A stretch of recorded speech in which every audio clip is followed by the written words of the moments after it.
Yes. Oh, you want me to keep going? Okay. There's no denying it. Glock has a reputation that's hard to beat. Their handguns are known for being dependable, durable, and simple. But as much as I respect Glock's history, I think it's time to have an honest conversation about why Glock handguns are, well, boring and outdated. Now, to make my case, I'm going to use my Glock 30 to represent the Glock lineup, and I'm going to use my Springfield Hellcat Pro to show what modern handguns bring to the table. So we're going to dive into the design, functionality, and why I believe that Glock has not kept up with the competition. Number one, overall design. The Glock 30, like most Glocks, has a design that hasn't changed much in decades. It's functional, sure, but let's face it, it's like the beige office cubicle of the handgun world, or what I would say is like the iPhone of the handgun world. Ooh, now y'all really gonna get mad at me. But let's look at this gun instead. This gun right here feels like it was made for 2025, not 1995. The Hellcat Pro has a more ergonomic shape, modern aesthetics, practical features like slide serrations that make it easier to manipulate, and it being optics ready. I mean, you can just tell this gun is made for today. Another thing I want to look at here is the grip angle. Okay, the Glock 30, along with all Glocks, they have a very specific grip angle, and it's one of the most controversial aspects of Glock handguns. You see, Glock's grip angle forces your wrist into a more aggressive tilt, which some people like, but many find uncomfortable.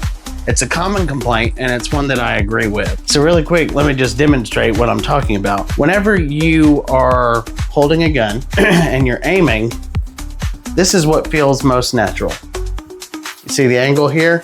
Now, whenever I put my Hellcat Pro into my hand, you can see I'm not having to change anything. That master grip stays the same, okay? Now, on the other hand, when you have a Glock, that's not how it works. Instead, if I keep that grip, you see how the Glock is actually pointed down. So whenever you use a Glock, you have to pull the nose up in order to get the Glock to be parallel to the ground. And just again, so you can see what I'm talking about. Look at that. It's already where it needs to be. This has more of a 1911 angle, and this just wants to shoot at the ground. It's not great.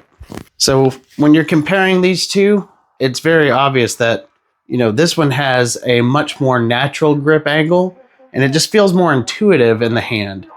Now, it might seem like a small difference, but it actually makes a huge impact when you're on the range. Another area where Glocks lag behind is optics readiness. Most Glocks don't come optics ready from the factory, including this Glock 30. If you want to add an optic, you're looking at an aftermarket slide or custom milling, which can cost you hundreds of dollars. On the other hand, as you can see, this Hellcat Pro and, you know, many other modern handguns, it does come optics ready right out of the box. It's a small detail that shows Springfield understands the needs of today's shooters. And now this one actually came with an optic already on the gun. It's not the best. I'm probably going to end up replacing it with one of my other ones that are much better. But you know what? It's a green dot and it works. So I'm just going to keep using it for now and we'll see. Then there's Glock's factory sights. They're made of plastic, they're fragile, and they're just bad. Upgrading to metal sights is practically a requirement if you own a Glock. Of course, the Hellcat Pro, on the other hand, comes with high quality metal sights straight from the factory. This isn't unique to Springfield. Plenty of manufacturers include better sights at no extra cost. Unlike whenever I first reviewed my Hellcat Pro, I actually now have a way of holding this camera and still using my other hands. So I am going to give you a little bit of a better look here. Again, this is the Glock 30, and you can get a much better idea from this angle just exactly how terrible these sights are. You know, I'm giving it a hard time. These really aren't terrible sights, but I mean, when you compare this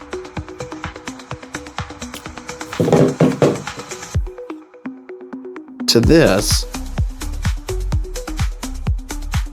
if I can ever get this to look right, if you look up here, you can see that there's a much better front sight. It's called an HD sight. We'll over focus. There we go. But you see how much better that looks? And it's kind of hard to tell because of, there being this glass between the front and back sights. But if I could ever get it to focus just right, you would see that it's much, much easier to see. Of course, you got this U notch on the Springfield. But look at that. So even without the green dot, you're still getting a much better sight picture. And it is nice that you also have the ability to co-witness your iron sights with your green dot or red dot, just whatever you're using. Yeah, it's beautiful. Beautiful. Let's see if I can get a side-by-side comparison here.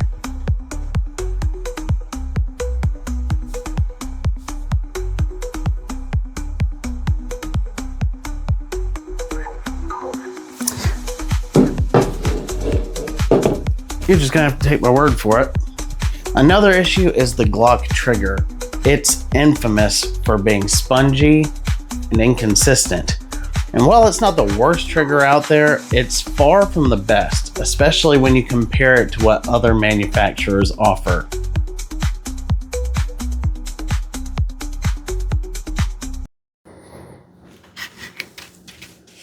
So full disclosure, I have been going on and on and on for probably the last 10 minutes or so.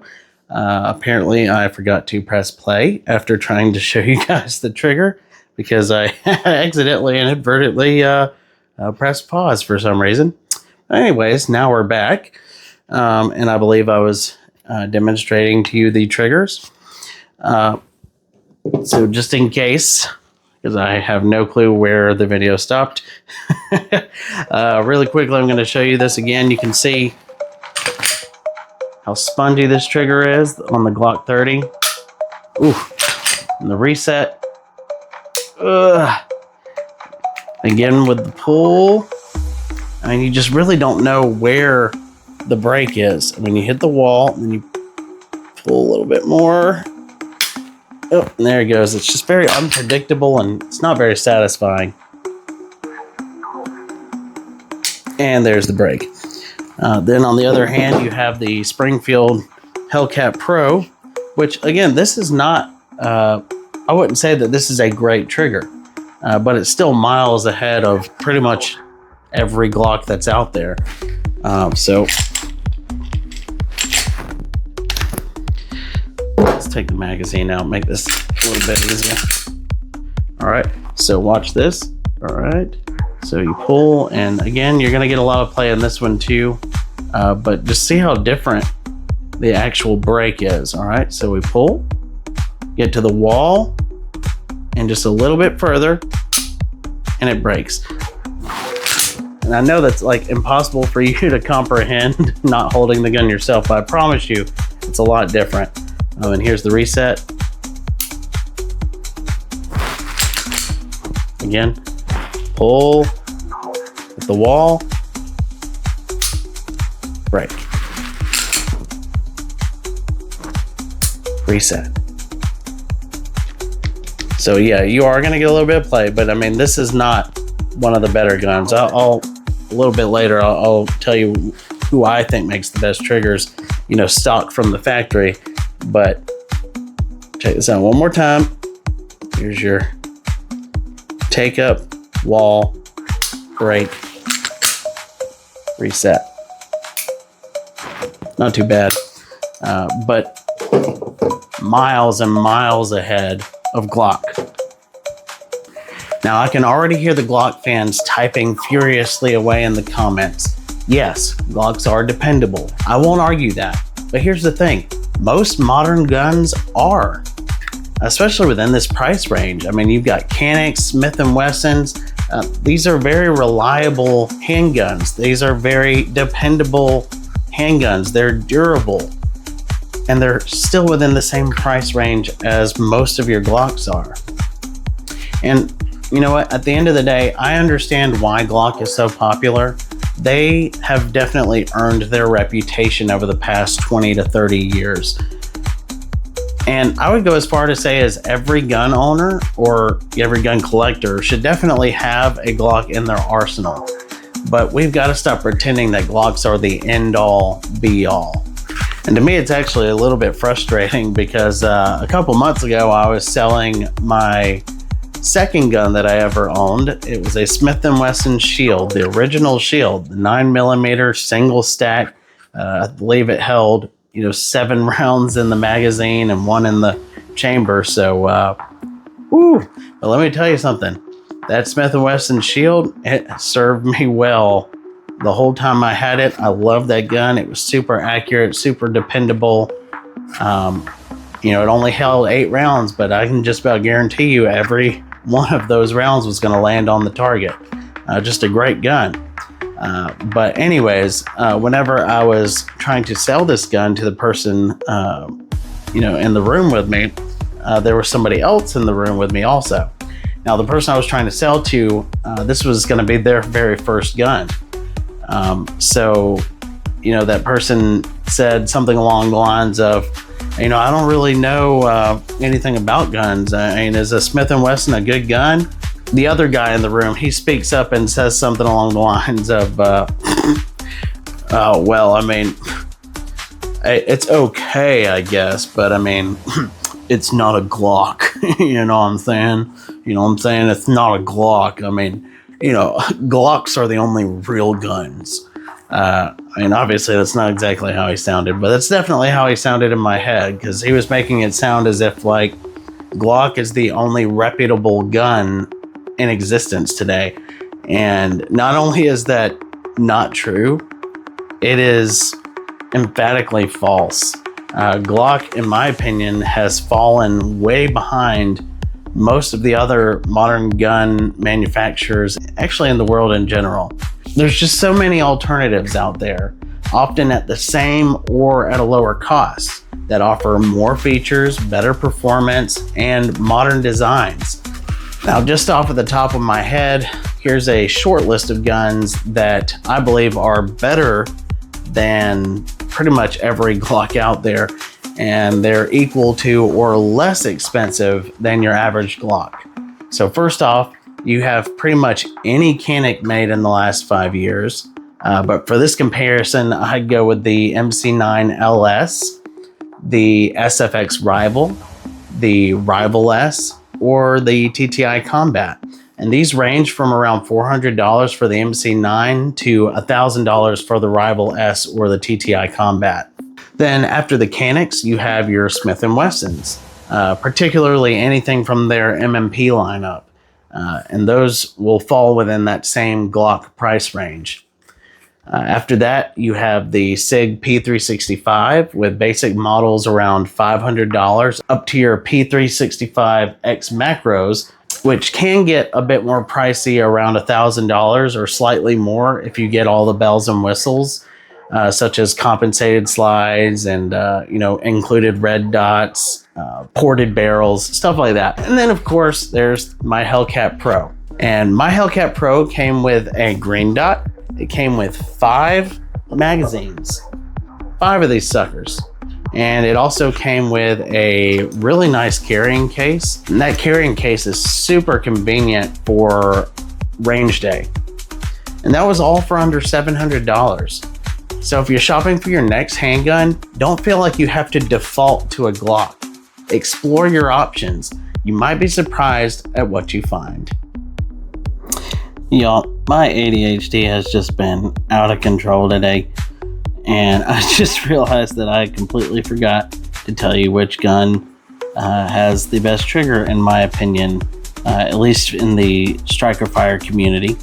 I think anybody who's really into guns would agree that as far as striker fire guns go, there is no competition.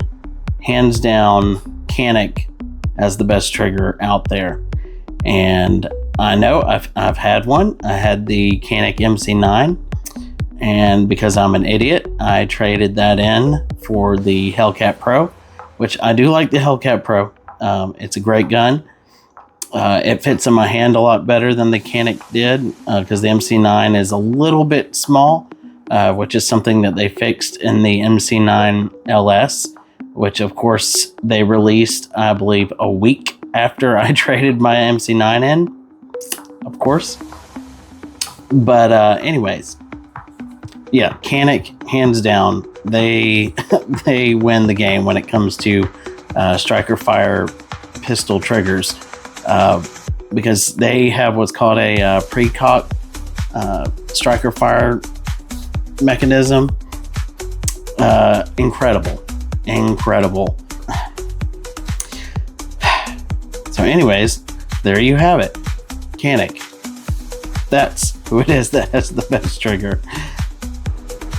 So it's been a few days, well actually it's probably been about a week since I started shooting my video about why I think Glocks suck, and I have admittedly just had a hard time getting that video uploaded, because I keep finding things I want to bring up in that video and putting on my outfit that I was wearing that day and adding more stuff to the video. Anyways, so I am watching YouTube today, just kind of in the background like I always do, and I come across this video that is posted by an attorney. I do strangely watch a lot of videos that are posted by Second Amendment supporting attorneys, that their main content is just keeping their audience updated on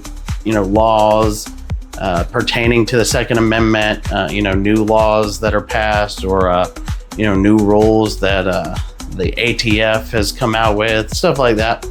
And in this video, this man, I could tell from the screenshot that, or not the screenshot, I could tell by the thumbnail that I was going to get a kick out of this video, because it's a video of him holding a Glock 43X. The video title said, "Reviewing my new carry gun," or something like that. And so seeing that it was a Glock 43X and it was posted by somebody who's supposed to be, I assume fairly knowledgeable in firearms, I was interested. So I clicked the video, and it turns out that this man, I guess he told his wife that some of his friends had a Glock 43X, and so he was thinking about buying one, and his wife, being the sweet peach that she is, actually buys one for him for Christmas. And so he has been shooting it, and he decided to post a review of it on YouTube, and it was just so funny to me. I had to bring it up here, because in his video he's talking about how it's a great gun, but there's several things that he's thinking about doing to it, and there's some things that he's already done to it to upgrade it. But just to put this in context, he's upgrading from a SIG P365X to a Glock 43X. That's like upgrading from a Lamborghini to a Honda Civic. Okay. So it was just funny to me, because as I'm watching this video, he is talking about how it's a great gun, but he says he can't shoot it as good as he shoots his P365, because it has a terrible trigger. Go figure. So he's already talking about, this is, today is January 14th, I guess. And he's already talking about having to replace his trigger on his Glock with a, I think he said he was going to replace it with an Apex trigger. I'm going to show you the video, or at least a short part of the video here. But I just had to share this with you because I thought this was incredibly hilarious, given the purpose of my video. But anyways, hope you enjoy this. It definitely gave me a laugh. In the configuration, I was carrying the 365 XL. So I've shot this at the range, as I said, to sight it in, put a couple hundred rounds through it. It's different than the 365 XL. I have to say, it feels different. I don't shoot it quite as well yet. I think that's just a matter of becoming more familiar with how the trigger operates, because it's a Glock trigger instead of the SIG trigger. They're both striker-fired guns, but on the SIG, the striker is completely cocked already before you begin to manipulate the trigger. All the trigger does is release the striker. On the Glock, the striker is partially cocked, but as you're depressing the trigger, you cock the striker the rest of the way with the trigger press, and then the trigger also releases the striker. So it's a different trigger feel. The Glock trigger also, of course, has that little lever in the middle. It's one of the safeties built into the gun, kind of a passive safety, I guess I would call it. It's not something you need to think about. It's depressed as soon as you put your finger on the trigger. It was quite uncomfortable, that little tag, when I shot the gun the other day. I'm not sure why that is. Maybe my finger just needs to get accustomed to it. Or I may end up putting a different trigger shoe on here, the trigger shoe being the part of the trigger your finger touches, or perhaps even a full Apex trigger replacement, drop-in replacement. I'm going to put a couple thousand rounds through the gun with the factory trigger first and see how that goes before I decide to make any changes. Now, the holster definitely gave me a laugh, but it also reminded me of something. This guy is obviously still married because his wife purchased him this terrible gun that I guess he supposedly asked for. And even though it is completely terrible, he posted an entire YouTube video talking about how great it is, even though he's about to have to spend hundreds of dollars to make all these changes to it. But you know what? He's still married. So he's doing better than I am. Anyways, hope you enjoy. All right, later. Thanks for watching. Let me know in the comments, are you team Glock, or do you think it's time for Glock to step up their game? Don't forget to like and subscribe for more content. And as always, stay armed with truth, faith, and of course, firearms. See you next time.